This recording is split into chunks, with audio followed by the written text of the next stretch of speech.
देखा आपने? हर कोई तो स्टोरी लगा रहा है अपनी, जिबली बनना चाह रहे हो तुम, जिबली। ये भी तो फ्रॉड है। कह रहे कि हम ट्रेंड को फॉलो कर रहे हैं, और फिर कहाँ चलेगी तुम्हारी वो संस्कृति सभ्यता जिसकी तुम बात करते हो? ट्रेंड के साथ ही अगर चलना है तो फिर तो पुरातन चीजें खत्म हो जाएंगी। ट्रेंड तो पता नहीं क्या क्या बोलेगा आपसे। ट्रेंड में तो कल को न्यूडिटी आ जाएगी। मान के चलो सब लोग अब न्यूडिटी की तरफ चले गए, अपनी न्यूड पिक्चर्स डालने लगे, तो ट्रेंड फॉलो करने लग जाएंगे क्या सब लोग? जिबली जापान के जो व्यक्ति जिनकी कला है, जो उसको हाथ से बनाते थे, याहू, उन्होंने कहा कि ये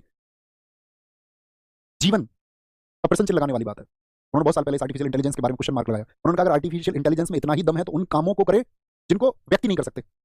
जो कला व्यक्ति की संरक्षित है, जो अपने हाथ से बनाते थे, हाथ से बनाई हुई कला में एक भाव होता है। तो तुमने कलाकार का जीवन छीन लिया और तुम कह रहे हो हम जिबली हैं, खुश हो रहे हैं, क्योंकि हम अपने आप को कुछ और दिखा के खुश होते ही है। कोई भी व्यक्ति खुद को जो हकीकत में वो है वो दिखाना ही नहीं चाह रहा कि मैं ये हूँ। वो कुछ और ही दिखाना चाह रहा है कि भैया मुझको तो कुछ और पहचानो, मेरी जो हकीकत है वो सबके सामने नहीं आनी चाहिए। लो जिबली ले लो, मेरा क्या प्राप्त कर लिया तुमने इससे? हमारे घर में भी लगाई एक दो लोगों ने जिबली, एक फोटो अपना लगा लिया, साथ में लगा के हम जिबली है जी। तुम एक बात बताओ, अचीव अचीव क्या करना चाह रहे हो?